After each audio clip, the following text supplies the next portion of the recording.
Today we'll be looking at orthodontic questions and I'll help make your preparation easier with respect to the ortho department.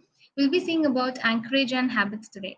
So basically to understand anchorage, I've given the picture of ship and an anchor. So however ship sails, right, when it needs to stand at a particular place, it depends on the anchor. So always remember anchorage is very important in orthodontic treatment planning.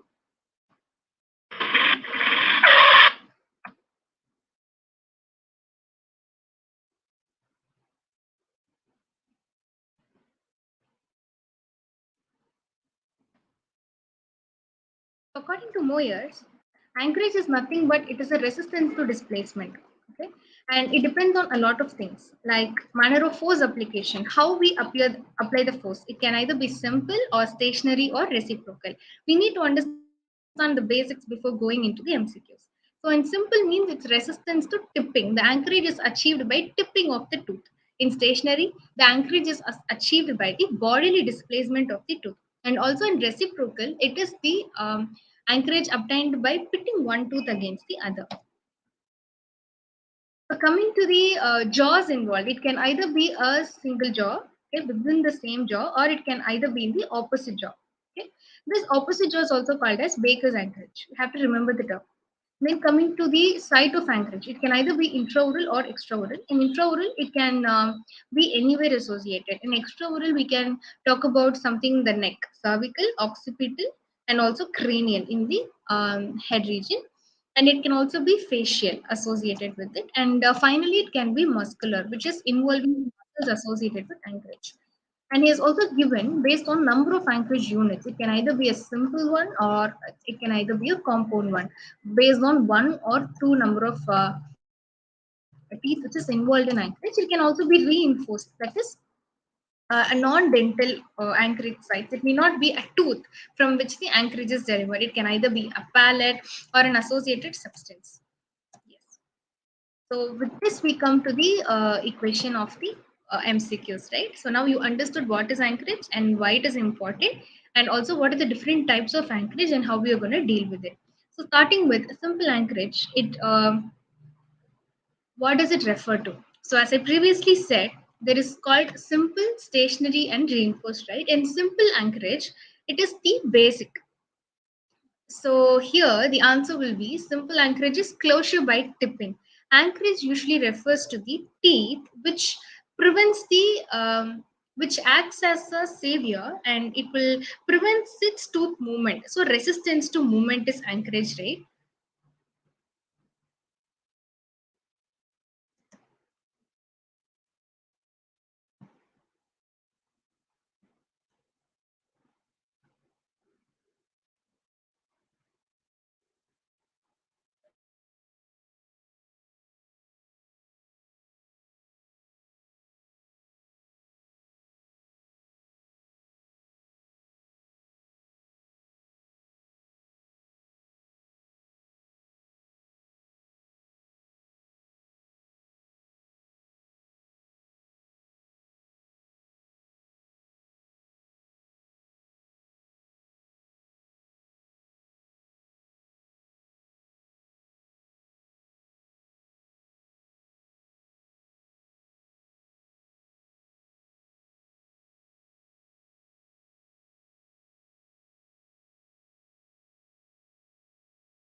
Yes. Sorry for the disturbance in the middle. So coming to simple anchorage, right? Simple anchorage is nothing but the tooth, which is the anchor model, usually the more it will tip itself so that it won't move forward. So imagine resistance to movement is offered by the posterior teeth most probably, and here simple anchorage is given by a molar, so it is tipping itself and therefore it is giving the resistance to movement. So usually simple anchorage is associated with tipping. So here you can see. So here the molar is the anchored material, and it is tending to tip itself in order to provide anchorage for the anterior tooth to come behind. There are different types of anchorages, which is also called as Group A, Group B, and Group C. So usually in Group A, the molar will be staying in its original position. The entire extraction space is utilized by the anterior tooth as it comes from front. In Group B, the extraction space is closely monitored by both the anterior and the posterior tooth. It will come in between. In Group C, the entire extraction space is used by the posterior tooth when it comes forward. So these are the Group A, B, and C of the uh, anchorage systems. So we've now understood about simple anchorage, which is generally the tipping of the anchored tooth so that it is preventing itself from moving forward. Okay, coming to stationary anchorage, what would that be? As we already discussed, it is the resistance to the displacement, right? So the teeth that are stationary. So can we see the answer for this? Yes. So the teeth that are not free to tilt. So these teeth, they cannot tilt because they have to bodily move. So that's why it's called as stationary anchorage. So it is generally when a certain teeth or a dental structure it is not allowed to move. Instead, it can either be one single tooth or a multiple tooth which is connected with each other. Okay. The very important factor in stationary anchorage that you need to see is that it's often used in orthodontic treatment to prevent the unwanted tooth movements.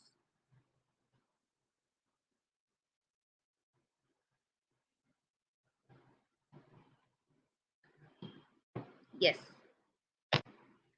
So teeth that are part of stationary anchorage, it can also be connected to the other structures in the mouth, such as braces or wires, in order to provide additional support and stability. So when a question comes in respect to the stationary anchorage or simple anchorage, you have to think about which is tipping and which is bodily translation, right? Yes. And there are also different types of stationary anchorage devices in orthodontics. For example, a stationary anchorage doesn't only need to mean the tooth together. It can also mean a skeletal anchorage system, that is implants that we generally use, and also mini implants, mini plates. Everything has its own advantages and disadvantages.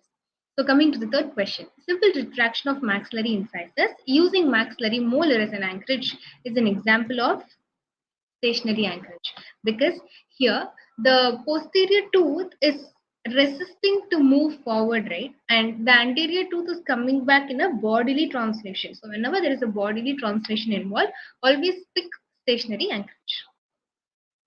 So as I already said, it is a common technique used to stabilize certain teeth. Always the best method to retract a certain teeth is by translation.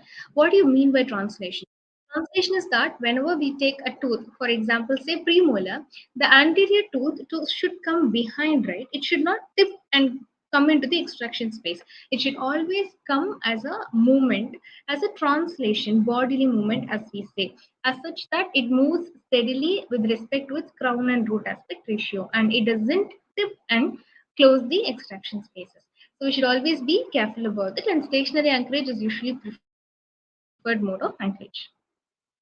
Coming to reinforced anchorage, I'm just brushing it up for you. And regarding reinforced anchorage, we always saw that it is not associated with a particular tooth structure. The it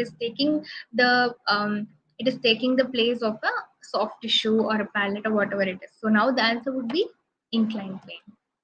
So this reinforced anchorage, it manifests as a lot of different situations and techniques to provide that extra support and stability for the orthodontic treatment. So now inclined plane is an example of reinforced anchorage device, and this inclined plane can also be used in order in a severe bite restraining cases, or whenever there is a bite discrepancy between the upper and lower arch. Yes, maxillary and mandibular dental arches also can be used.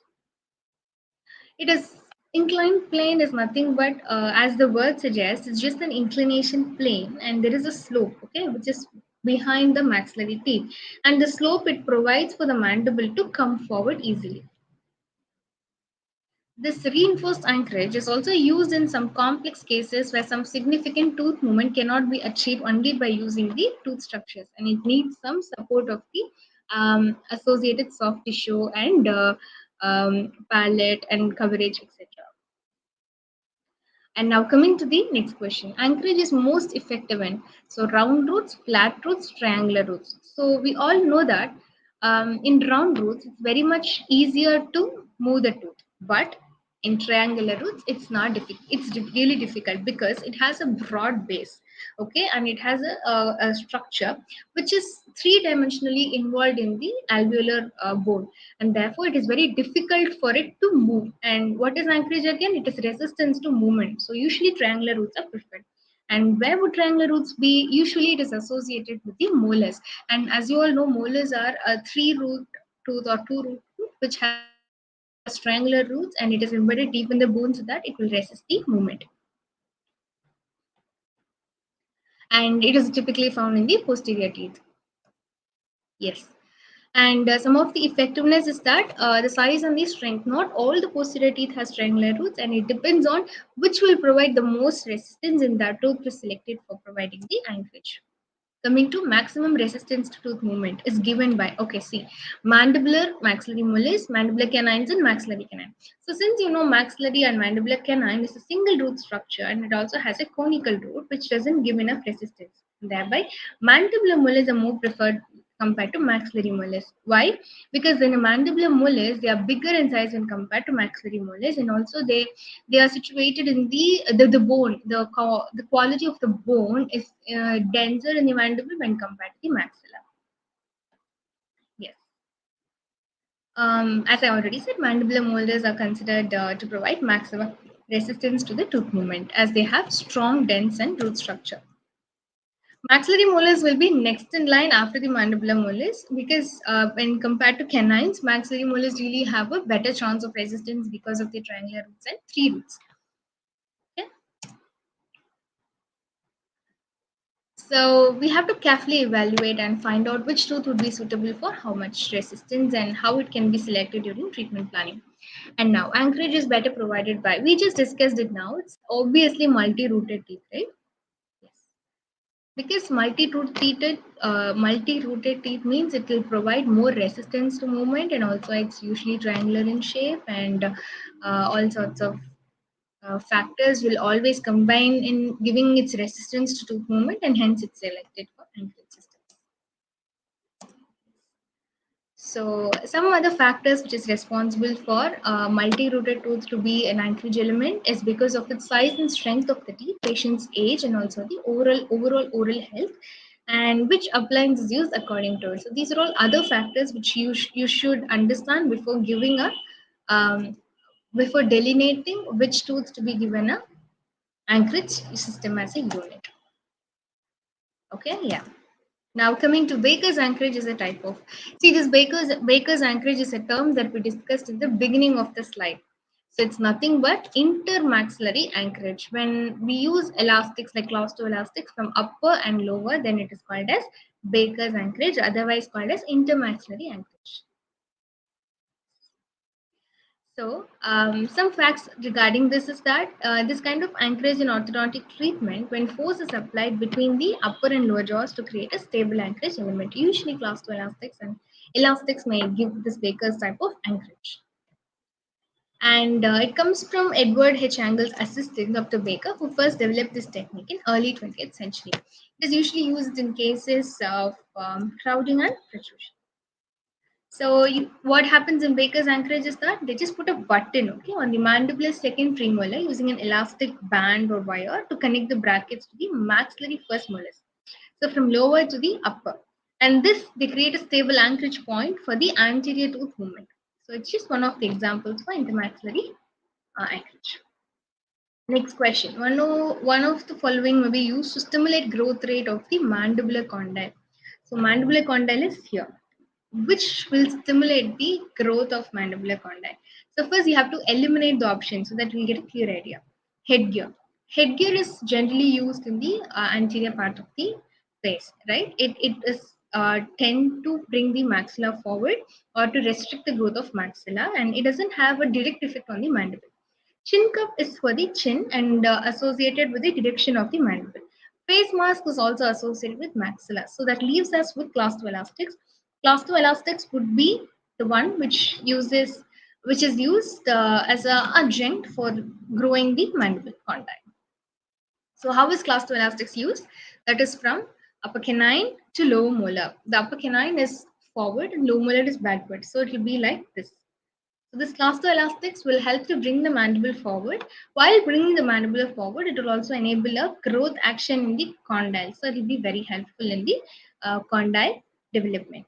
And in some cases of malocclusion, the condyle can be underdeveloped or very small. So in those cases, it will in turn affect the overall growth and development of the jaw. In order to understand this phase and to overcome this phase, orthodontists have used several appliances to promote the growth of the condyle, and class 2 elastics being one of them. A lot of methods can be used to correct the class 2 condition. There are a lot of appliances which can be used to correct it, but given the option, only class 2 elastic is associated with the condyle growth. Some other factors will be forces functional appliances, fixed functional appliances, and other stuff. So coming to inclined plane. So inclined plane is a good example of, we've already understood this question in a different question and answer format. So I think you all know the answer. It is reinforced anchorage. Reinforced anchorage is that using, not tooth associated anchorage, anchorage associated with the adjunct soft tissue or the associated tissue structures of the oral cavity. So this inclined plane is a really good example of the reinforced anchorage, and we've already understood how reinforced anchorage works and what all constitutes reinforced anchorage and how inclined plane is, how it will help in the lower mandible to come forward or adjust the bite discrepancies in class 2 or class 3 cases. Okay. So the specific type of appliance, it will also depend on the treatment needs of the patient. So we won't be giving a single appliance for everyone who has class 2. Depending on the individual needs, the appliance also differs. So we have to carefully evaluate before giving the appliance to them. And sometimes we can also make use of the extra oral anchorage to increase the anchorage value and thereby attain the results. So extraoral anchorage is nothing but using anchorage from the areas which is not associated with the intraoral area, that is the tooth and the associated tissue structures. It involves the appliance outside of the mouth. Example, by using muscular forces or headgears and applied to the force. Headgears can also be in different directions like occipital, cervical, and cranial and such. Okay. So this extraoral anchorage, it will also provide a reciprocal action. That is, other than the anchorage which is provided intraorally, this extraorally will add to the value and thereby giving the best anchorage that is possible. And it can't be used in all the cases, only in required cases where the anchorage value is really more, and we would then tend to use extraoral anchorage. Because it has so many limitations and drawbacks, because it is uncomfortable for the patient should be willing, patient should be compliant enough, and patient should not break it. So there are a lot of limited factors also, but if it is needed, then it has to be done. Coming to advantages of using extraoral anchorage. So since this is an advantage, you should always think about which values are right. So provides, forces as great as 1200 grams can be applied. Yes, with intraoral, this amount of force cannot be given, and provides reciprocal action on the opposite arch. So this is also one of the points that we did earlier. Permits posterior movement of the teeth in one arch without affecting the teeth of the opposite arch. Yes, because it is concentrating usually on one arch because it is associated with it. All of the above. What do you think? Obviously, all of the above. But generally, in questions like these, the answers would not be all of the above generally. Okay, in AIMS question, they would be tricky enough to change certain values. Therefore, even it is true, the value will be different. So you should always be careful in selecting all those questions and answering it. Yes. So though extraoral anchorage, first important point is it provides great forces and it concentrates on one arch and without having any reciprocal action on the opposite arch, which is very important. And it also permits the movement of the tooth within the arch without affecting the other, even though they are using some substance from extraoral anchorage. These are all very important points supportive of the extraoral anchorage. And it can also provide a balance of forces to prevent unwanted movements of the teeth in the opposite arch. And yes, we've already discussed this point also. So coming to the next one of the greatest advantage of using extraoral anchorages.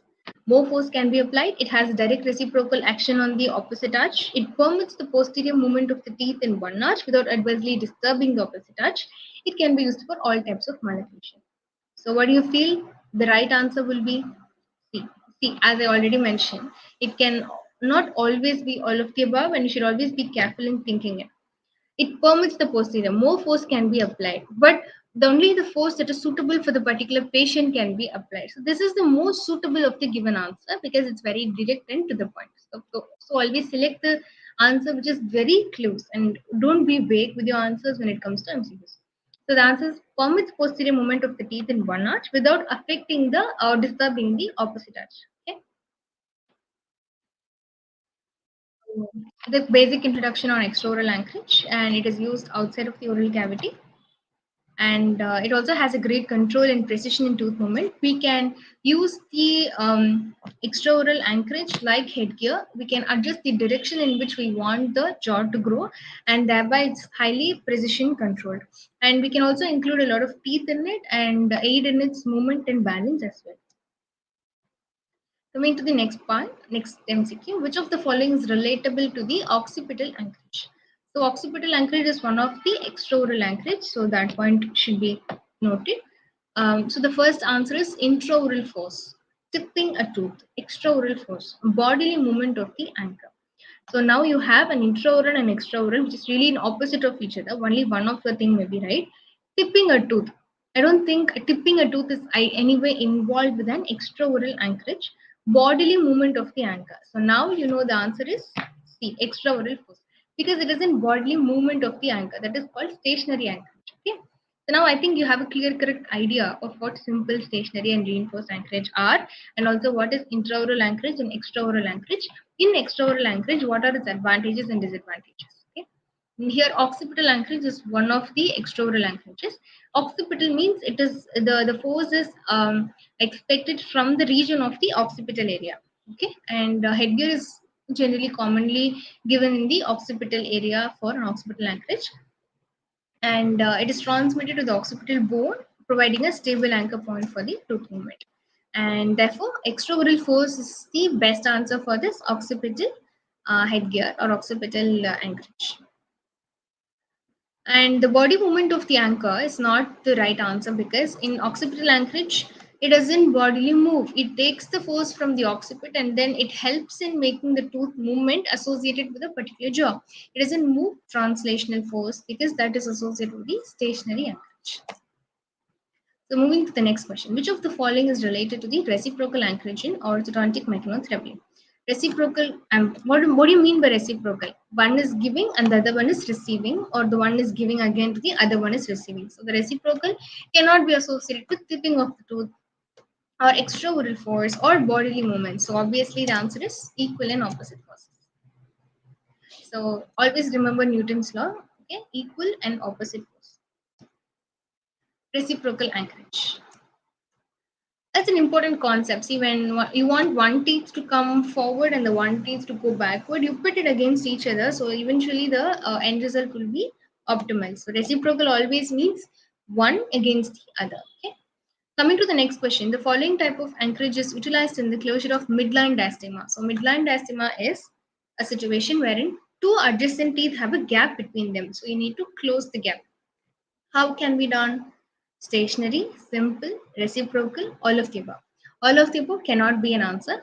So when stationary anchorage is tipping, simple anchorage is bodily movement, and reciprocal anchorage is one against the other. So now the answer would be all of the above. Because in midline diastema, what you see, there is a gap between one tooth and the other tooth. Okay, they have to tip bodily movement And they are also using the concept of pitting one against the other. So I guess that's the reason why they've given all of the above. Because in this they are including all of the anchorage systems together. But usually it will be reciprocal anchorage because we are putting one against the other and eventually bringing them close together. But here they've given all of the above. In order to understand that, we have to see all of the anchorage system is getting used in that area. So all of the above would be the best answer.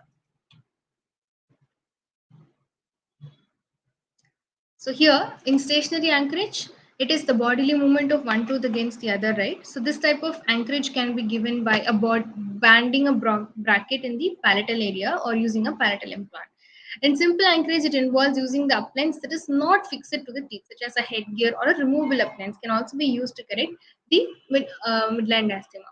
So it depends on different appliances. So different types of appliance can be used to correct this midline diastema. So depending on which different anchorages can also come into play. So you can't have a particular appliance in mind and then design an anchorage because it can be corrected in many ways. Always go for all of the above in this kind of question. The closure of midline diastema can be achieved using different types of anchorage, including a stationary, simple, and reciprocal anchorage, depending on the individual case, and thereby all of the above. Reciprocal anchorage is offered by, so one is activator. What is an activator? It is a functional appliance, okay, which is given in the growth of the child in order to correct his mandible or maxilla. Intermaxillary elastics, which is also called as Baker's anchorage. Okay, that is nothing but to connection between upper and the lower. Maxillary expansion appliance. So expansion appliance, it is given in the maxilla in order to split the sutures and expand the dentoalveolar segment. And Catalan's appliance. So Catalan's appliance is generally used as an incisor capping so that the proclination is corrected. Okay? So now let's see what the answer is. C, maxillary expansion. And let's now see why. So in maxillary expansion appliance, you see with the help of the suture, both palatal halves are associated together. So what do you mean by reciprocal anchorage? It's one pitting against the other. So both palatal halves are pitting against each other and moving away from each other and thereby developing an expansion. So here expansion appliance comes under the reciprocal anchorage. It is used to widen the upper jaw to correct. It can be used in correction of crossbite, crowding, or other orthodontic issues. And the appliance consists of a framework. Okay? It is customized to each patient and which helps in the movement of palatal shelf parallel to each other in order to achieve the best expansion possible. And it's also a good example of a reciprocal anchorage. Use of lip bumper to gain space is an example. So what is lip bumper? And lip bumper is nothing but it is given usually in the lower arch. And it is like a acrylic in the front of a lower incisor and it is used for gaining space by distalizing of the lower molars. So this is what a lip bumper is. How it is used? Reciprocal, muscular, simple, and extraoral. It's not extraoral because it's used intraorally. Simple anchorage, it has nothing to do with the tipping. So either it can be reciprocal anchorage or muscular anchorage. How it is muscular anchorage? Because it's lip bumper. So we are avoiding the forces which is exerted by the lip onto the incisor teeth, and thereby we are giving this appliance. So it is a muscle involvement is there. So it's called muscular anchorage. Because with the acrylic, we are controlling the activity of the lip muscle and thereby correcting the proclination issue associated with the incisors. And it is very commonly used in orthodontics in order to distalize the molars. Okay, so when distalizing the molars, we get enough space with which we expand the mandible and align all the teeth properly. So they rely, this lip bumper usually rely on the natural activity of the muscles of lips and cheeks. So that a gentle compressive and consistent force, it can help to achieve the desired orthodontic result. So coming to the question 950, lip bumpers are used to move, okay, lower molars mesially, lower molars distally, upper incisors labially, and upper molars distally. The lip bumpers are associated with the mandible. We found that out now. And as I already said, they are helpful in movement of lower molars distally and then gain space. So in summary, they are used to move lower molars distally, and this applies a consistent gentle force to the teeth, which can help in creating space in the dental arch and thereby improving the alignment of the teeth. Coming to the next one, if incisor overjet increases during the treatment of class 2 division 1 case, it is due to. So what is class 2 division 1 case? A class 2 means molars are in class 2. Okay, division 1 means the incisors are proclined like this. There is a huge overjet. So that's what describes class 2 division 1. So if the overjet increases during the treatment, why is it so?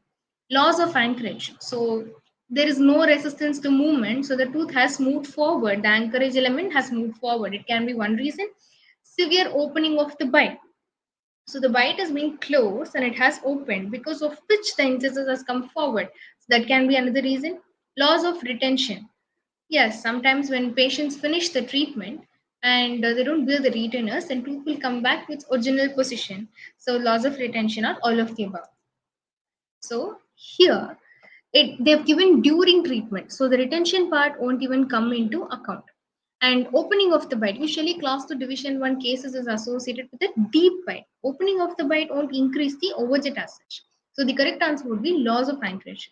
Because when the molars don't have any anchor element, so what there is a loss of anchorage, they are coming forward. So then they are in turn pushing the maxillary dentition forward, which in turn increases the overjet. So you should always think in that direction. Yes. The same is given here as such. So anchorage, always remember resistance to movement. When there is a loss of anchorage, then the tooth has moved and it has pushed forward and thereby increasing the overjet. And that was the question here. So usually the loss of anchorage is very important. That's why whenever we are planning a orthodontic case, always taking that anchorage element is the primary thing that we do. So incisor overjet increases during the treatment of class 2 division 1 case is mainly due to the loss of anchorage. Next one. Everything increases anchorage resulting in the tooth movement except. So what helps in anchorage is the question. Attaching more number of tooth units. Yes, when you build the tooth units together, then they provide additional anchorage, right? Use of extraoral force. Yeah, extraoral anchorage can be used. Use of rectangular slots and fixed appliances. And reciprocating maxilla against mandible. So the first 2 points may be closely associated with increasing the anchorage, but 3 and 4 are the tricky ones here. Use of rectangular slots in fixed appliances. How will they increase anchorage? Or reciprocating maxilla against mandible. See, when you talk reciprocating maxilla against mandible, they come under reciprocal anchorage, like intermaxillary anchorage, right? So they also tend to increase the anchorage value. This rectangular slot in fixed appliance is not at all associated with the given question. So that will be the wrong answer. So the use of rectangular slots, what will they do? Because anchorage is resistance to movement, but using the slots in a tooth will help it to move by allowing the wire to pass through it and then go. So this will not be the right fit in this question. Therefore, we can select it for the right answer. So we're reminding you discussed earlier, right? Yeah. So in maximum anchorage case, the anchoring unit should not move more than how many percentage? So 0, 25, 50 and 75. So initially I was showing you, right, group A, group B and group C. So in maximum anchorage case, the anchoring unit should not move at all. So the answer would be 0. Usually it should not move at all. But here they have not given move at all. They have given not move more than. So 25% will be the right answer. 0% is the maximum anchorage, but generally in tooth, the tooth cannot provide a 0% anchorage. Only a skeletal implant can give a 0% anchorage, like 0% no movement. When it comes to tooth, there is always an anchor loss. So it should not move more than 25% will be the right answer. So in maximum anchorage cases, it should not move more than 25%. In minimum anchorage cases, it should not move more than 75%. So you just understand it, like 0 to 100 comes down to the middle, 25 and 75. In group B, moderate anchorage cases, it should not move more than 50%. Okay, 0% is actually an ideal answer, but in tooth there is always a loss of anchorage and therefore it cannot be apprehended. Only in skeletal anchorage system, 0% can be used. In TARS, you can definitely use this answer. Of the following intraoral anchorage saver provides anchorage in all three planes. So you understand what are the three planes? One is horizontal and one is vertical and one is anterior posterior. So these are the three planes. Split bite plane, headgear, transpalatal arch, and transpalatal arch. So, coming from the last one, transpalatal arch is given in the maxilla, okay, between the molars. So that is one. Transpalatal arch is the same transpalatal arch, but with an anterior button in the palatal region. Second is the headgear. So, headgear, as you all know, is an extraoral anchorage which takes supports from more than one area, and it's sweat bite plane. So, the question was intraoral anchorage, right? Provides anchorage in all three planes. So, headgear is an out here, and Nance is more than the transpalatal arch. So now the question is between sweat bite plane and transpalatal arch. But they've given transpalatal arch, and let's see why. So here they've given that an orthodontic devices that helps to maintain or increase anchorage during the treatment, and these devices provide resistance in one or more planes to prevent unwanted tooth movement. So it is an intraoral anchorage saver that provides anchorage in three planes. So TPA generally gives retention in the transverse plane, vertical plane, and also on the anterior posterior plane, making it a versatile effective anchorage device.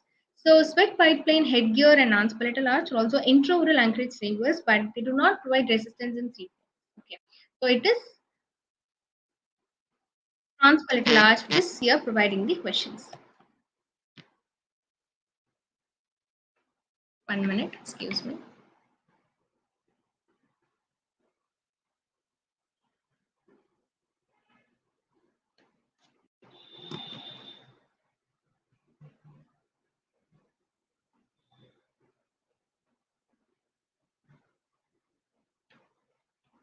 So yeah, Sumit Path has asked the question, what is an absolute anchorage, right?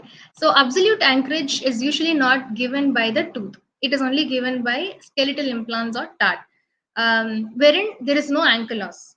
As we've discussed now, it's 0% of ankle loss is given. So that's called absolute anchorage. And I really feel that you've got the answer. And now we continue with this presentation.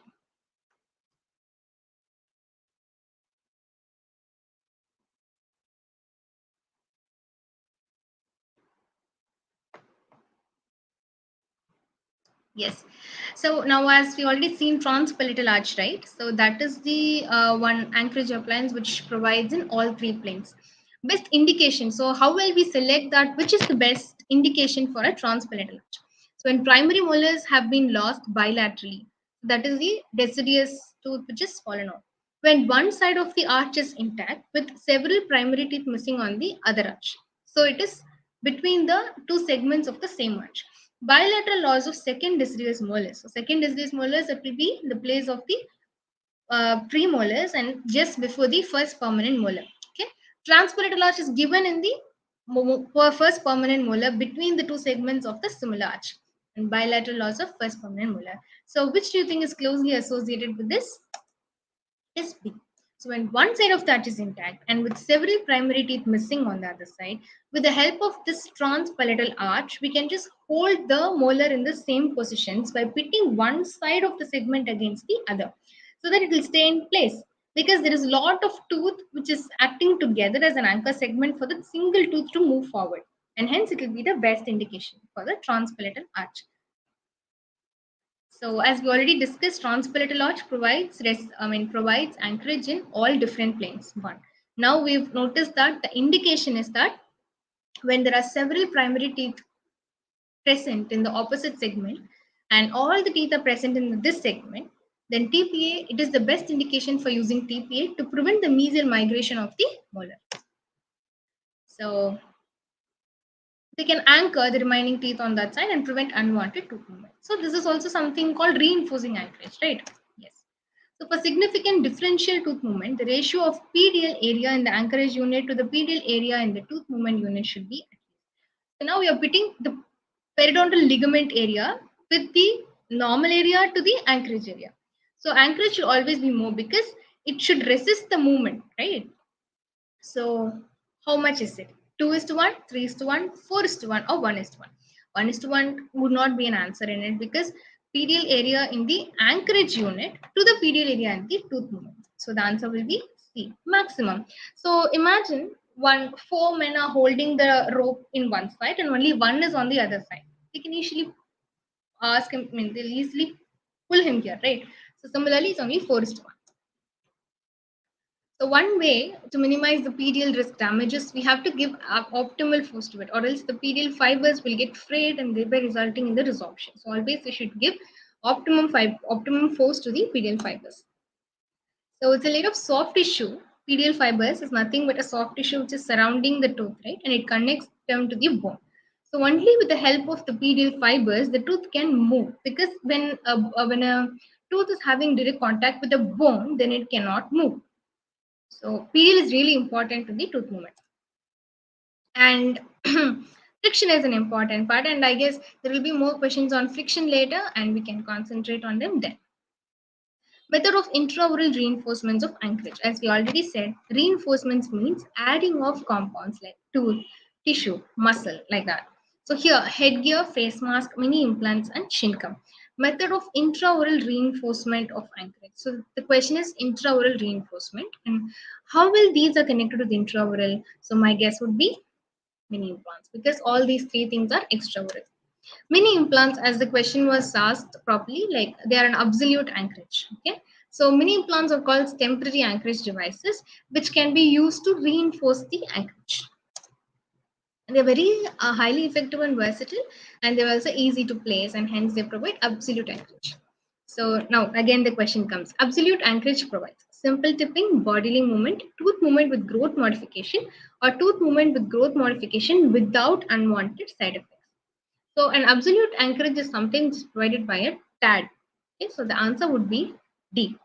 Tooth movement will be there with growth modification without any side effect. Why? Because usually the side effect with anchorage is that loss of anchorage. With absolute anchorage, there is 0% loss of anchorage and hence no side effects. So there can be other elements like TARS also, like IZT, that is screws, which can be used to provide absolute anchorages, or plates, because in areas where we require a large amount of space, then we can also use plates. So absolute anchorage is really valuable tool, but it need not be used in every situation. We also have transparental arches, which is a really versatile element, but it can be used only in areas where we cannot lose anchorage, right? In those areas, we can definitely use. So absolute anchorages, no other tooth movement than the desired tooth, minimal anchorage loss, anchored from the ankylosed to anchorage provided by multiple tooth. Now you know the answer is A. No other tooth movement which is not desired at all. As we've already discussed about that using the tags or elements like skeletal anchorage systems. Absolute anchorage is obtained by using absolute anchorage. Just now we discussed, it's nothing but implants. Yes. So implants like TADs and skeletal anchorage system. For an orthodontic microimplant or TADs, most important factor for primary stability. So stability is nothing but how well the implant that we place in the mouth stays. It should stay for a really long time. It should not be altered, or it should not fall off during the treatment. So that's very important. So which is very important in determining the primary stability. So what is the diameter tip? Length of the TAD, cortical bone thickness. So that is not associated with the TAD itself. It is associated with the bone of the patient. So it's intraoral factor, and helix angle. So 3 is associated with the TAD and 1 is associated with the intraoral factor. The answer would be cortical bone thickness.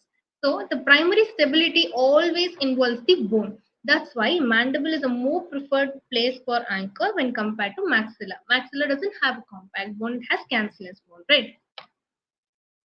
Yes, so primary stability. There are a lot of factors involved, but still the first primary stability would be cortical bone anchorage.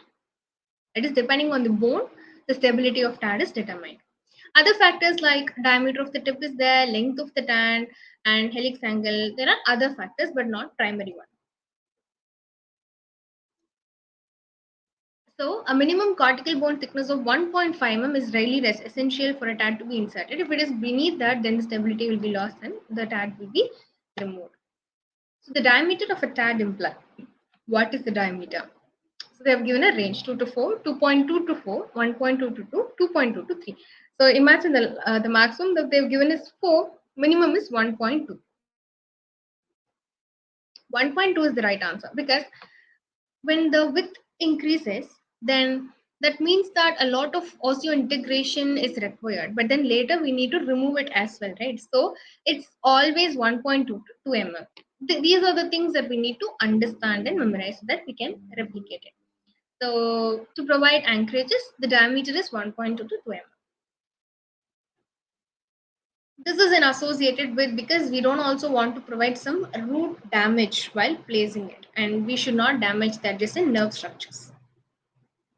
When it is less than 1.2, then the stability will be very poor. So 1.2 is an ideal level above which is okay to be associated with the primary stability, but it should not be more than 2.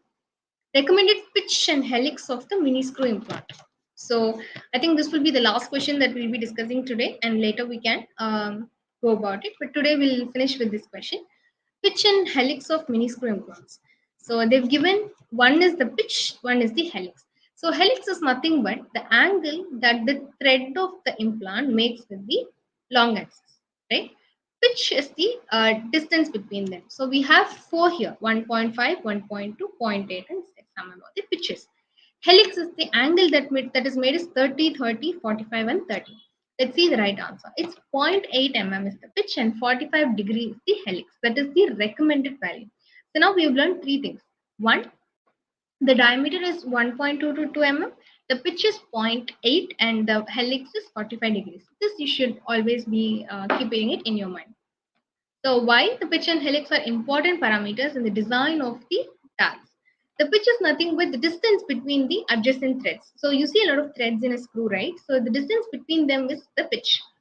And as I already mentioned, the helix angle is the angle between the screw thread and the longitudinal axis of the implant. So not all the threads are like parallel to each other. They are at an angle with the long axis of the implant, right? So that is the helix angle. It is 0.8 mm and 45 degrees. Okay, in softer bone, a lower pitch and lower helix angle might be preferred to minimize the damage to the bone because it's the cortical bone thickness itself is less. But the ideally it should be zero point 0.8 and 45 degree angle. With that, we come to the end of today's session. So I really feel I've given my justice with respect to anchorage, and now we've been moving to the skeletal implant system, and we'll save that for tomorrow. Hope you had a good session here. And if you have any doubts, kindly put up in the message box. And tomorrow we'll be dealing with habits and skeletal anchorage systems and absolute anchorage. If you guys really have questions or doubts, let me know. Thank you so much for this opportunity. See you guys tomorrow. Bye.